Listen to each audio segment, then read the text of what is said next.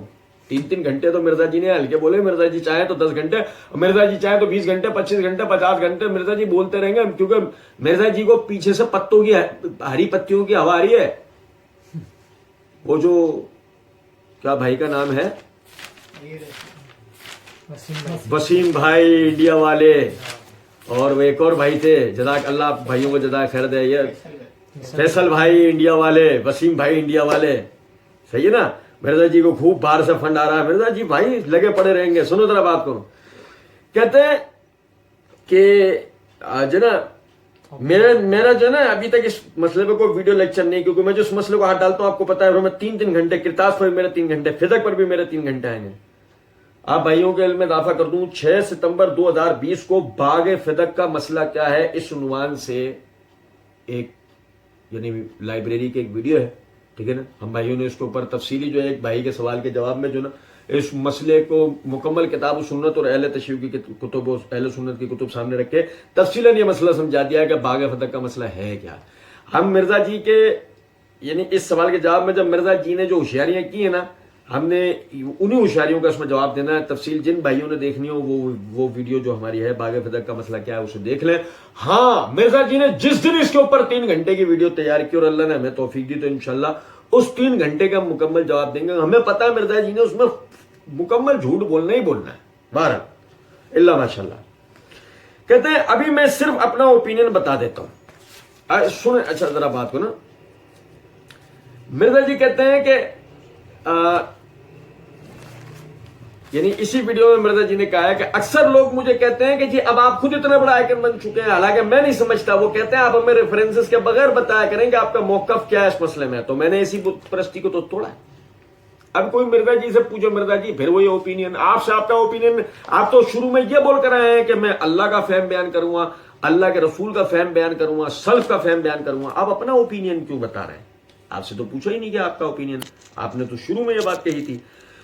کہتے ہیں وہ ایک نٹ شیل میں آپ کو بتا دیتا ہوں. میرے نزدیک یہ مینیجریل ایشو تھا، میرے نزدیک یہ مینیجریل ایشو تھا. یہ مینیجریل ایشو تھا نہیں تھا، یہ ہم نے اپنی اس ویڈیو کے اندر پورا واضح کر دیا ہے. اگر حضرت ابو بکر صدیق رضی اللہ عنہ نے اپنے پاس اس کو رکھا اس بنیاد پہ کہ نبی صلی اللہ علیہ وسلم کے بیہاف پر کہ میں اب خلیفہ ہوں، مجھے امت نے چنا. یہ بات ابھی میں پہلے آپ بھائیوں کے عرض کر چکا ہوں، یہ کوئی جمہوریت نہیں تھی کہ مجھے امت نے چنا.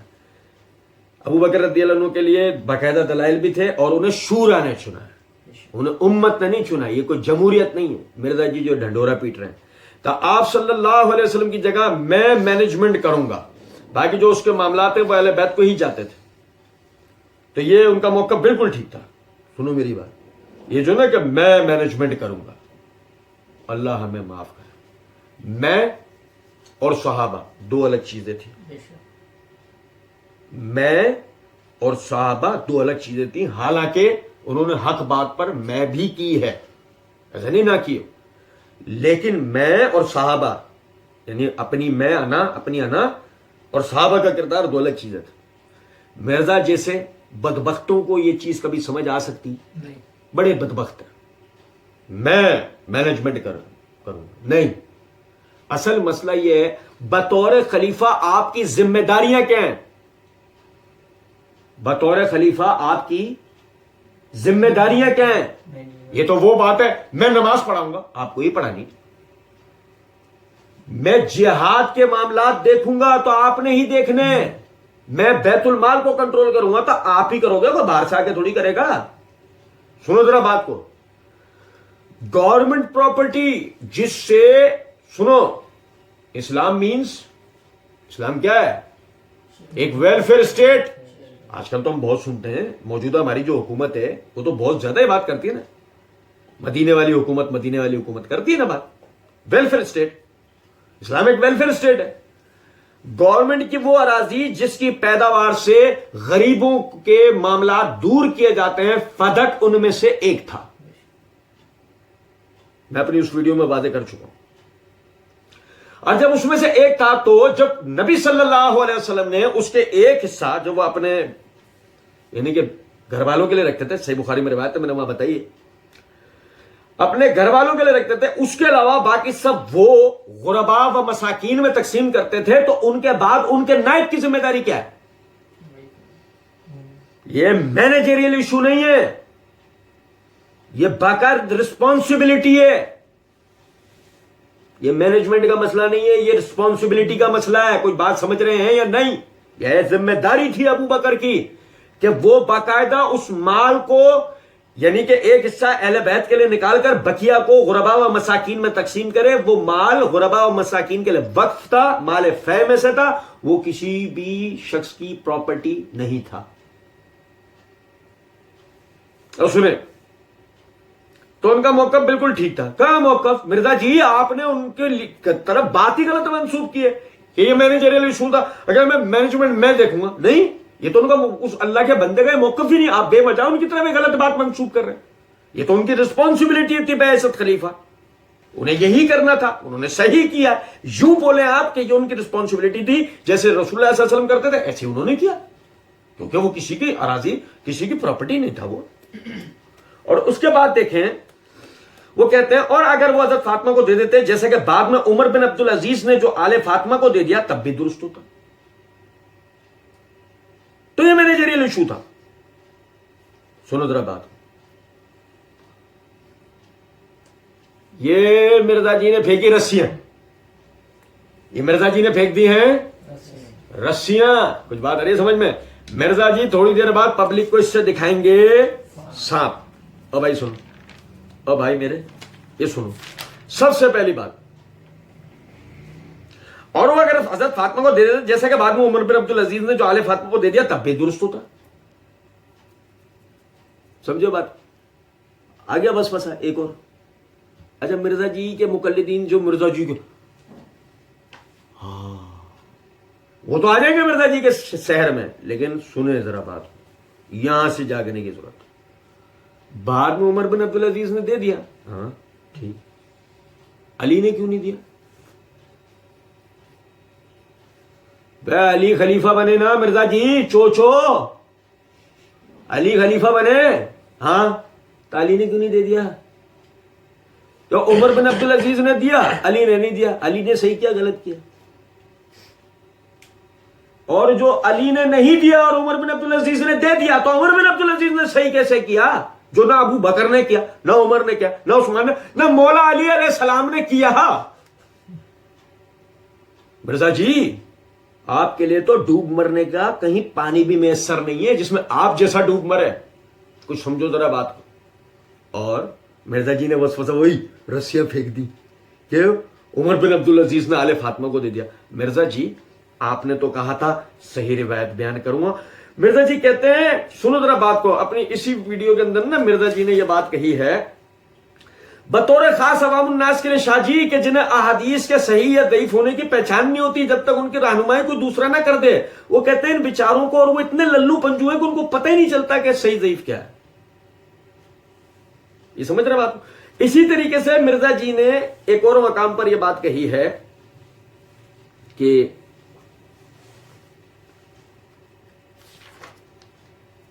ہاں مرزا جی کہتے ہیں تفسیر قرآن لیکچر نمبر 312 سورہ حدید کی تفسیر میں ہمارے اہل سنت میں بریلوی، دیوبندی، اہل حدیث تینوں کے علماء اور بزرگ 2 نمبری کرتے ہوئے آدھی حدیث بیان کرتے ہیں. سنو ذرا بات، کیا کرتے ہیں بھائی؟ یہ کیا ہے؟ 2 نمبری.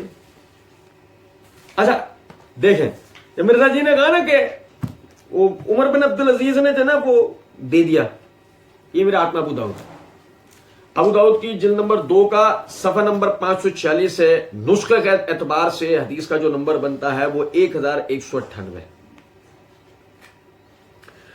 امام ابو داؤد نے اس روایت کے سند سے بیان کیا حدثنا عبداللہ بن الجراح حدثنا جریر عن المغیرہ قال جمع عمر بن عبد العزیز بن مروان حين استخلف فقال ان رسول اللہ صلی اللہ علیہ وسلم كانت له فدق فكان ينفق منها ويعود منها على صغير بني هاشم. یہ پوری پھر وہ متن. اچھا دیکھیں اس میں یہ پورے روایت چلتا ہے، آگے کیا الفاظ ہیں.